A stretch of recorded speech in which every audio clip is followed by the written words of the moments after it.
Hello friends, welcome do my channel.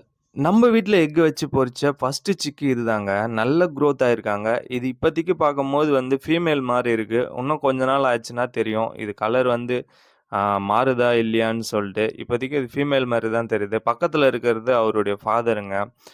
இந்த சிக்கு பொரிச்சு 2 மாசம் ஆகுது. இதுக்கு ஹேண்ட் ஃபீடிங் ஃபுட் குடுத்துட்டு இருந்தோம். இப்ப பார்த்தீங்கன்னா, செல்ஃப் ஃபீடிங் எடுக்குறாங்க. நல்ல இதுவா இருக்காங்க. நான் டெய்லியும் பார்த்தீங்கன்னா, கேரட்டு, பீட்ரூட் தான் குடுத்துட்டு இருக்கேன். இப்போ மண்டே பார்த்தீங்கன்னா, ஒரு ஒரு ஃபுட் ஒரு ஒரு நாளைக்கு குடுத்துட்டு இருக்கேன். ஒரு நாள் கொண்டைக்கடலை, பச்சை பயிறு இதெல்லாம் ஊற வச்சு குடுத்துட்டு இருக்கேன். ஒரு நாள் பார்த்தீங்கன்னா, பீட்ரூட்டு, கேரட்டு அப்புறமேட்டு பார்த்தீங்கன்னா, கொத்தமல்லி ஒரு நாளு. மழை டைம்ல கொத்தமல்லி குடுத்தா கோல்ட் ஆயிடும். வெயில் நாள்ல மட்டும் குடுங்க. அதனால இத நான் பக்காவா பார்த்துட்டு இருக்கேங்க. இந்த வீடியோ புடிச்சா லைக் பண்ணுங்க, ஷேர் பண்ணுங்க. மறக்காம சேனல சப்ஸ்கிரைப் பண்ணுங்க. மேலும் இது போல வீடியோ பார்க்கணும்னா என்னோட சேனலுக்கு சப்போர்ட் அண்ட் சப்ஸ்கிரைப் பண்ணுங்க. Thank you friends. நெக்ஸ்ட்